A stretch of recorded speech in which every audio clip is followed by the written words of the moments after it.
Ashwakar Gita, Janak, O the stable-minded knower of the self, engaged in the game of enjoyment bears no resemblance whatsoever to the deluded beings who are caught in the cycle of births and deaths. पुनर्जन्म की बात नहीं हो रही again, मानसिक रूप में, वैचारिक रूप में तो पैदा हो रहा है, अहम पैदा हो रहा है, प्रकृति पैदा हो रही है। जो असली तू है वो ना पैदा होता है ना मरता है, उसकी बात नहीं हो रही।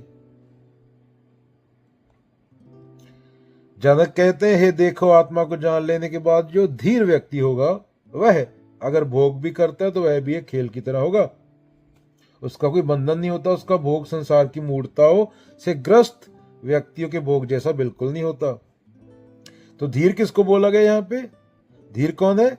जो आत्मज्ञानी हो चुका है, जिसकी दृष्टि अब बाहर की वस्तुओं में सुख खोजने की आदत से मुक्त हो चुकी है। वह जान चुका है कि सुख और दुख बाहरी घटनाएं नहीं, भीतर का खेल है। भोग लीला लेकिन खेल की तरह।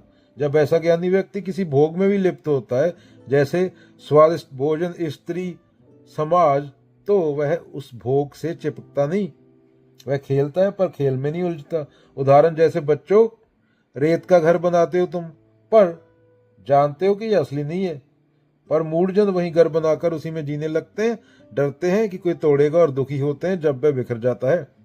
मूढ़जनों से कोई तुलना नहीं। एक आत्मज्ञानी व्यक्ति का संसार में होना उसकी आंतरिक स्वतंत्रता को प्रभावित नहीं करता, वो खुद को जान गया है। पर सामान्य व्यक्ति, लोकधर्मी, संसारवाही अर्थात जो संसार के प्रवाह में बहते रहते हैं, उनकी वो किसी आसक्ति में फंसे रहते हैं। इधर पकड़ लिया, उसको पकड़ लिया, उसको छीन लिया, उसको चपड़ लिया, उसका मरोड़ दिया, इसका मरोड़ दिया। ज्ञानी भोगता है पर बनता नहीं। मूड जो नॉर्मल लोग हैं, जो कॉमन मैन है, वो बनता है भले ही त्याग का अभिनय क्यों ना कर रहा हो। तो क्या एक ज्ञानी व्यक्ति मिठाई खाता है पर मिठाई में अपनी पहचान नहीं खोजता। एक ज्ञानी व्यक्ति मिठाई खाकर कहता है यही जीवन है। ज्ञानी की हंसी भीतर से आती है। ज्ञानी हंसता है तो जब चीजें उसके मुताबिक होती हैं। निष्कर्ष क्या है? बाहर से देखो तो ज्ञानी और अज्ञानी दोनों संसार में है, पर भीतर से ज्ञानी मुक्त है। जैसे बाबा नानक जेल में भी बाबर के चक्की पीसते हुए भी मुक्त थे। Bhagat Singh, I am such a lunatic, I am even free in jail. Ashtavakra Gita chapter 3 Bhagat Singh ने बोला था ये। वही खेल रहा है जैसे शिव तांडव। क्या बोला जा रहा है?